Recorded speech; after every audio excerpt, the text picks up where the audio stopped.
Leucorrhoea या white discharge आजकल बड़ा ही नॉर्मल सिम्टम है, बहुत ही नॉर्मल लक्षण है, लेकिन हम इसे बहुत ही आम लक्षण मान के बहुत बार इग्नोर कर देते हैं, नजरअंदाज कर देते हैं। इसी लिकोरिया या सफेद पानी की दिक्कत को बहुत लंबे टाइम से यदि इग्नोर किया जा रहा है और वो एक्सेस में हो रहा है तो यकीन मानिए या तो ये किसी बड़ी समस्या का संकेत है या फ्यूचर में या बहुत आने वाले समय में बहुत जल्द ही कोई बड़ी समस्या खड़ी होने वाली है।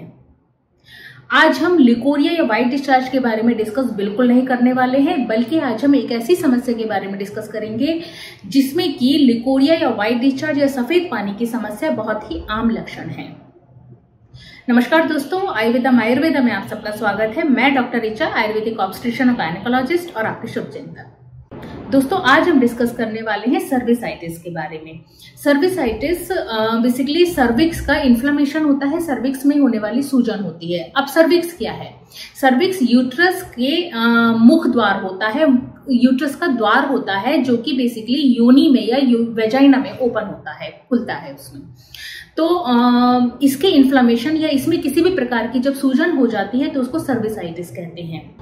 अब यदि इसी सर्विसाइटिस को अनट्रीटेड छोड़ा जाता है या इसका इलाज नहीं किया जाता, आपको पता नहीं चलता है लंबे टाइम तक कि आपको सर्विसाइटिस है, तो ऐसे में आपके लिए क्या क्या कॉम्प्लिकेशंस खड़े हो सकते हैं, आगे चल के क्या क्या दिक्कतें आ सकती हैं। देखिए, अगर एक तो सर्विसाइटिस का इलाज नहीं होता है तो उसमें एक तो पीआईडी या पेल्विक इन्फ्लेमेटरी डिजीज जैसी समस्या खड़ी हो जाती है, इनफर्टिलिटी हो सकती है, एक्टोपिक प्रेगनेंसी हो सकती है। एक्टोपिक प्रेगनेंसी कहते हैं जब गर्भाशय से अलग ट्यूब में जाके ठहर जाता है तो उसको एक्टोपिक प्रेगनेंसी कहते हैं। इसके अलावा एबॉर्शन के चांसेस हो जाते हैं बहुत ज्यादा, और इसके साथ साथ जो सबसे गहन और सबसे सीरियस दिक्कत खड़ी होती है वो है सर्वाइकल कैंसर, जो कि आजकल बहुत कॉमन है। तो स्टार्टिंग में जो मैं आपसे लिकोरिया को इग्नोर ना करने के बारे में कह रही थी, उसकी सबसे बड़ी वजह यही थी कि आपको नहीं पता कि उस लिकोरिया के पीछे की समस्या क्या है, उसके पीछे की दिक्कत क्या है। यदि सर्विसाइटिस है तो और उसको इग्नोर किया जा रहा है तो हो सकता है फ्यूचर में सर्वाइकल कैंसर का रूप ले ले। अब हम बात करते हैं सर्विसाइटिस की वजहों के बारे में, उसके कारण के बारे में। देखिए, सर्विसाइटिस की जो सबसे बड़ी मेन वजह है वो है इन्फेक्शन। वेजाइना में किसी भी प्रकार का इन्फेक्शन धीरे धीरे सर्विक्स में पहुंच जाता है और सर्विसाइटिस को जन्म देता है। तो योनि का इन्फेक्शन भी सर्विसाइटिस की वजह है। इसके अलावा STD, sexually transmitted disease, HIV, ये गोनोरिया या आपके पार्टनर से यदि इन्फेक्शन आप में आया है तो उसकी वजह से भी सर्विसाइटिस हो सकता है। इसके अलावा सर्विक्स में किसी प्रकार की इंजरी या चोट लग जाना, वो कई वजहों से हो सकता है, जैसे कि काफी बार आईयूडी या इंट्रायूट्राइन डिवाइस जब इंसर्ट किया जाता है तो औजारों से भी चोट लग जाती है, या फिर सर्वाइकल कैप की कुछ लोगों को आदत होती है cervical cap as a contraceptive use करने की, तो उससे दिक्कत हो सकती है।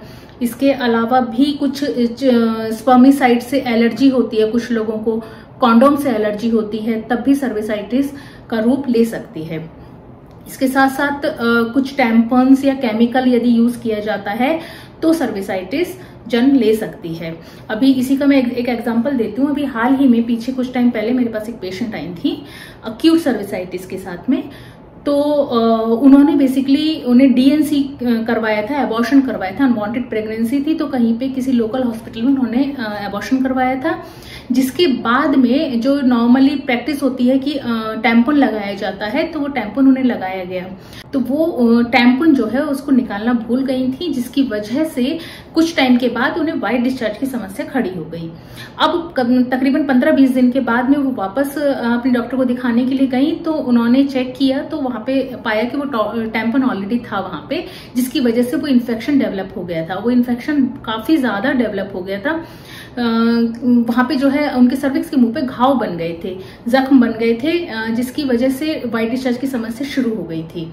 तो मेरा कहने का पर्पस बेसिकली यही है कि ऐसी कई वजह हैं जिसकी वजह से सर्विसाइटिस पनप सकता है, सर्विसाइटिस जन्म ले सकता है। बेसिकली देखिए सर्विसाइटिस दो तरह का होता है, एक एक्यूट सर्विसाइटिस और एक क्रोनिक सर्विसाइटिस। एक्यूट सर्विसाइटिस जैसे मैंने अभी आपको बताया कि 15-20 दिन के अंतराल पे उन्होंने जब डॉक्टर को दिखाया तो वो एक्यूट सर्विसाइटिस की तरह के रूप में जो है डायग्नोज हुई। तो एक्यूट सर्विसाइटिस जो है बेसिकली बहुत शॉर्ट पीरियड में होता है। कोई भी सर्विक्स का इन्फेक्शन यदि बहुत शॉर्ट पीरियड में डेवलप हो जाता है और डायग्नोज हो जाता है तो उसको एक्यूट सर्विसाइटिस बोलते हैं। अब इसी एक्यूट सर्विसाइटिस को यदि अनट्रीटेड छोड़ा जाता है, इसका इलाज नहीं किया जाता है, तो यही एक लॉन्ग टर्म में जाके बहुत लंबे टाइम तक अगर इसको यूं ही छोड़ा जाए तो ये क्रोनिक सर्विसाइटिस का रूप ले लेता है और उस सर्विसाइटिस क्रोनिक सर्विसाइटिस कहते हैं। ऐसे में लक्षण और ज्यादा गहन होते चले जाते हैं। तो ये तो थी सर्विसाइटिस की वजहों के बारे में। अब हम बात करेंगे सर्विसाइटिस के लक्षणों के बारे में। देखिए सर्विसाइटिस के में जो मेन लक्षण है वो है लिकोरिया या व्हाइट डिस्चार्ज की समस्या। इसके साथ साथ ब्लीडिंग जो है बहुत बार हैवी होने लगती है। साथ में इंटरमेंस्ट्रुअल ब्लीडिंग भी हो जाती है, जो आपके साइकिल के बीच में कभी कभी स्पॉटिंग महसूस होने लगती है। इंटरकोर्स के दौरान पेन होना, बहुत बार इंटरकोर्स के दौरान ब्लीडिंग हो जाना, या फिर इसके अलावा यूरिनेशन के लिए जब जाती हैं तो बर्निंग सेंसेशन या जलन का महसूस हो जाना। कमर के निचले हिस्से में दर्द होता है, पेट के निचले हिस्से में दर्द होता है। जेनाइटल एरिया में बहुत ज्यादा इरिटेशन, बहुत ज्यादा खुजली रहती है, बहुत ज्यादा प्रोफ्यूज इचिंग रहती है। और इसके साथ साथ यदि यही इन्फेक्शन बहुत ज्यादा बढ़ जाता है तो डिस्चार्ज भी बहुत बार बहुत ज्यादा मात्रा में होने लगता है। और अगर यही इन्फेक्शन ऑर्गन्स में पहुंच जाता है तो बुखार, जाड़ा लगना, जी कच्चा होना, पेट में दर्द, ये सारे लक्षण धीरे धीरे जन्म लेने लगते हैं। और ऐसा नहीं है कि हमेशा सर्विसाइटिस में लक्षण ही हो, बहुत बार सर्विसाइटिस जो है लक्षण रहित भी होता है। तो ऐसे में जरूरत हो जाती है कि टाइम टू टाइम अपना चेकअप कराते रहने की। एक पर्टिकुलर एज के बाद, जैसे कहते हैं कि 35 से 40 वर्ष के बाद में आपने टेस्ट, आपने regular checkup, body checkup, regular examination अपना करवाते रहना चाहिए। अब कैसे पता लगाया जाए कि सर्विसाइटिस है कि नहीं है? देखिए लक्षणों के बेसिस पे गायनेकोलॉजिस्ट के पास जाइए, आप अपने डॉक्टर के पास जाइए, वो आराम से pelvic examination, thorough proper pelvic examination के थ्रू पता लगा लेंगे, बता देंगे आपको कि आपको सर्विसाइटिस है कि नहीं है। इसके अलावा पैप स्मेयर होता है जिससे पता लगाया जा सकता है कि कहीं ये सर्विसाइटिस मैलिग्नेंसी या कैंसर का रूप तो नहीं ले रहा है। तो इन दो एग्जामिनेशंस के थ्रू जो है इन सर्विसाइटिस को डायग्नोज किया जा सकता है। अब हम बात करते हैं कि इसका इलाज कैसे होता है। देखिए आयुर्वेद में इसका बड़ा ही सफल इलाज है दोषास के बेसिस पे, और इसके साथ साथ अगर मैं बात करूं तो लक्षणों के बेसिस पे इसका जड़ से इलाज किया जा सकता है।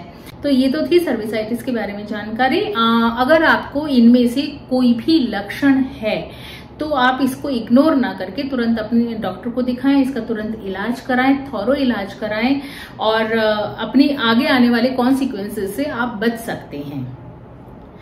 तो चलिए इन्हीं सब इंफॉर्मेशन के साथ में मिलते हैं हम नेक्स्ट वीडियो में। तब तक के लिए stay healthy, stay happy, take care, bye bye.